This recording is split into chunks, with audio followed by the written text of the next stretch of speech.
Welcome back, students. Before we start our afternoon book, I want to give a shout out to a couple of word wizards who have been sending in RE words. So we have 6 new words to add to our list. We have repeat, which means to do over again. Relive, to live over again.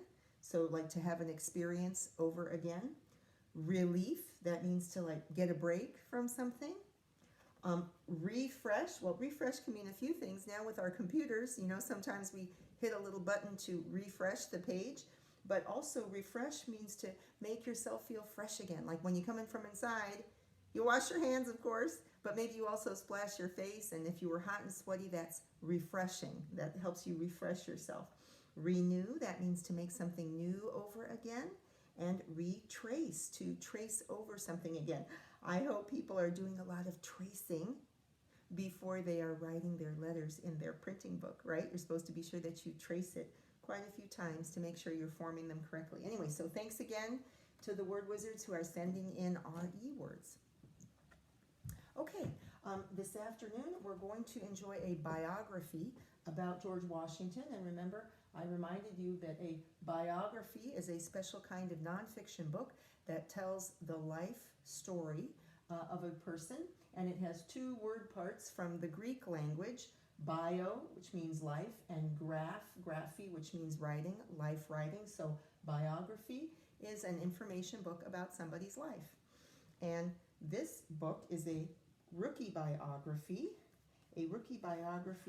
published by Children's Press Chicago. It's really a kind of an old book. We have this series, some of these in our school library, and they're kind of old, but I really like them because they have lots of primary sources in them. So in the book there are lots of pictures of actual drawings of people in Washington's life, paintings and drawings that people made at that time in history, of things that he was involved in and things that he was doing. So that's one reason I like this kind of biography, because it has a lot of primary sources. And I brought out our nonfiction text feature posters to help us remember to notice these in the book. This is a little bit long, so I think that we'll probably just read the first half today. So, George Washington, first President of the United States, by Carole Greene. And I see a portrait of him on the front. Over here I see Mount Vernon. I see him, I think this is when he's being sworn in as the president. His hand is like on the Bible, he's swearing. There he's on horseback in the snow. There he's sitting nicely. Maybe that's when he first met Martha Custis, whom he married. There he is with his surveying tools. And there he is dashing around, riding on a horse, jumping over a wall. Maybe this is like when he was young at Ferry Farm. Remember, we learned that he was so good at horseback riding, so he's just galloping along, jumping over a stone wall. Here we go. George Washington, first President of the United States, by Carole Greene, Children's Press, Chicago. And there's another portrait of him. And again, remember, a portrait is showing a person, and this is got to be from a painting that someone made of him, right? No photography back in George's day. George Washington was a real person. He was born in 1732. He died in 1799. George Washington was the first president of the United States. This is his story.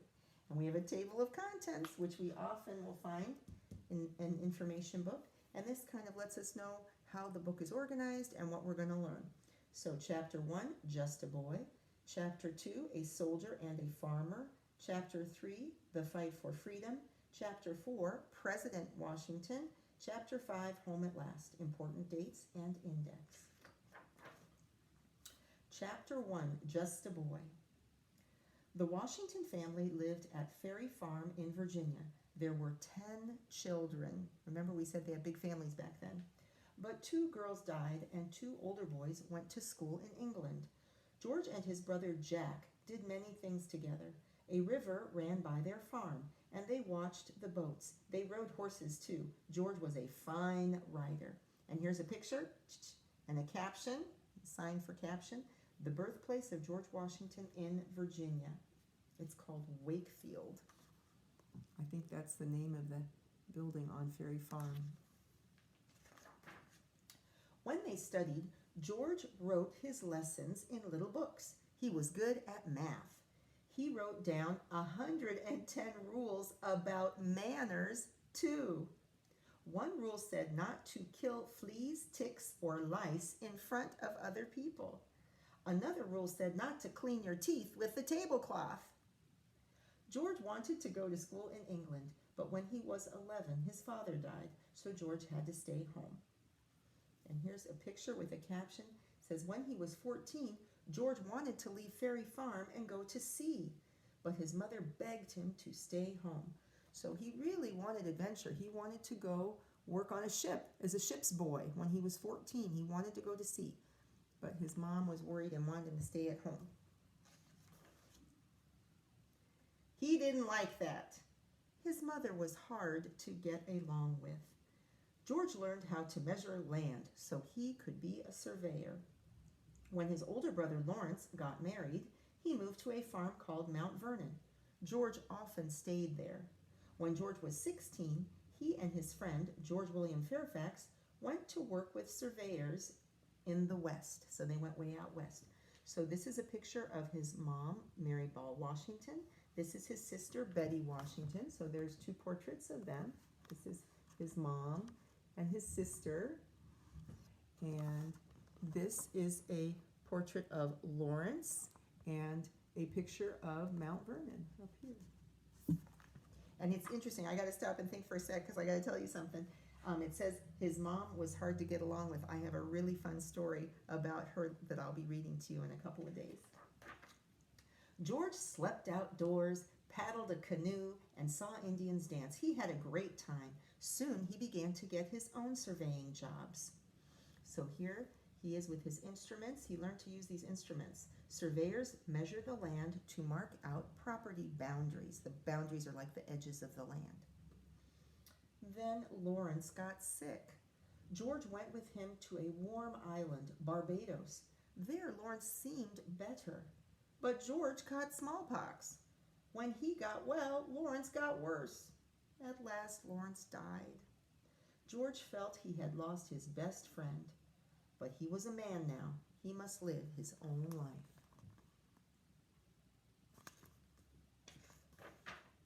Okay, Chapter 2, A Soldier and a Farmer. At that time, Virginia belonged to Great Britain. Great Britain is like England. England is a part of Great Britain. It was a colony. Its little army was British, and George became a part of that army. Both Britain and France wanted land in the Ohio Valley. George had to go there and spy on the French. He did a good job. And here's George Washington at the age of 25.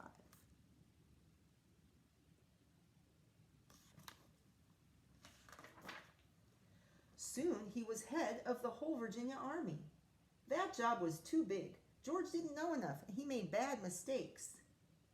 Well, I got to stop and think for a sec. So back here it was saying he was really good at the job of spying on the French. And because he did a good job at that, they gave him an even bigger job to be the head of the whole Virginia army. But that was just too much. He needed some more experience before that.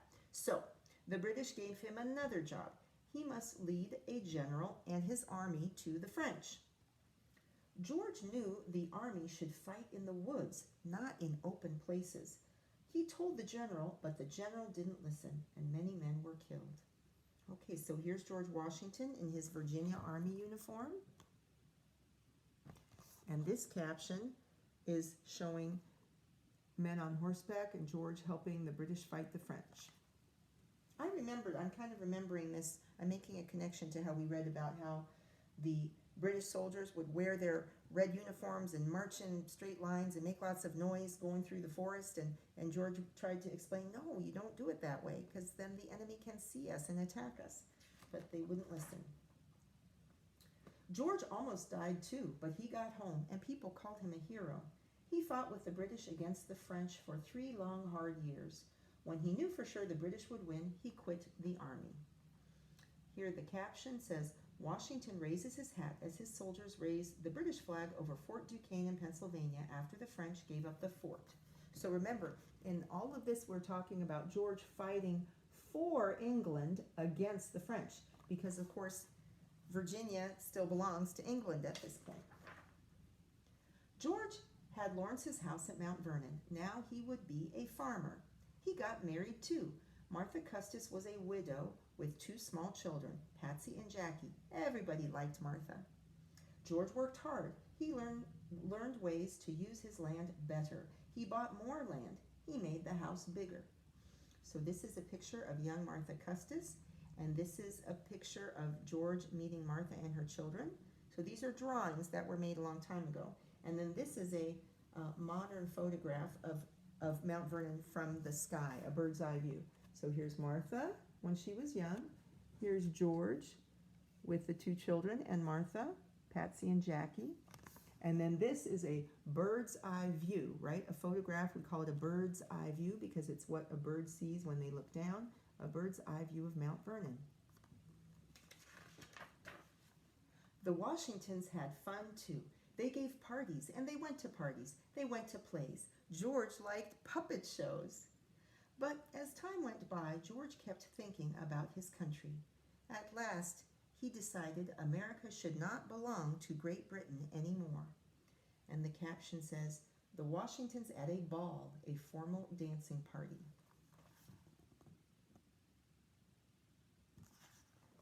Chapter 3, The Fight for Freedom. Many other people shared George's feelings. Britain made the colonies pay a lot of taxes, but the colonies had no power in government. This is a picture where colonists are burning tax stamps. They were protesting the right of the English king and the government to tax them. So they're burning the stamps. When someone had paid tax on something, they had like a stamper, like our date stamps in school. They had a stamp that showed taxes paid, and in protest, they collected some of those stamps and were burning them. In 1773, people in Boston threw British tea into the harbor, and the British Army took over the city. In 1774, the colonies held a meeting. George spoke for Virginia.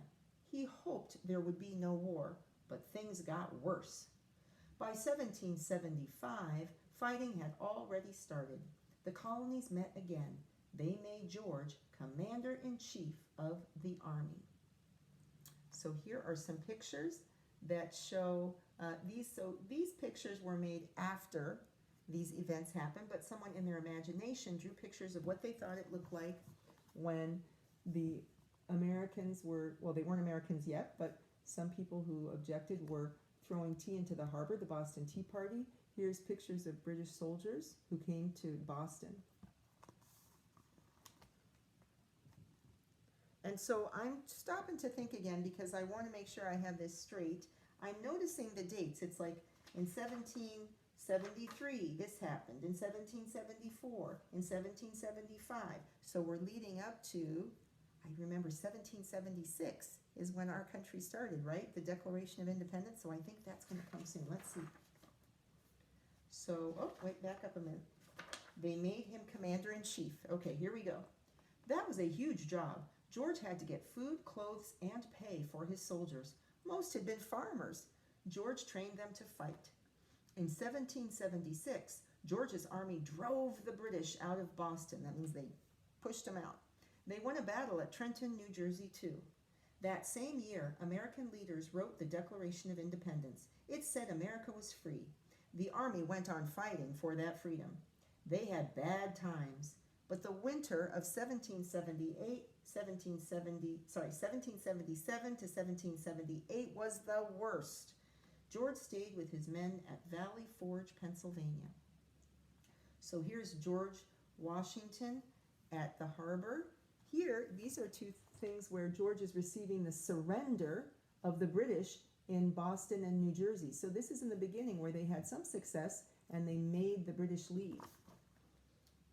And here it's showing a little picture, a close-up with Ben Franklin and Thomas Jefferson and others who are together writing the Declaration of Independence. So here we are at Cold Valley Forge. At first, they lived in tents in the snow. They had almost no clothes or blankets. Some had no shoes. When they got food, it was bad. One soldier said his soup had dirt and burned leaves in it. He'd rather eat air. After a while, things got better, but no one ever forgot that winter at Valley Forge. And just here are some pictures showing how terrible it was in the cold snow. Not enough food, not enough blankets, not enough tents.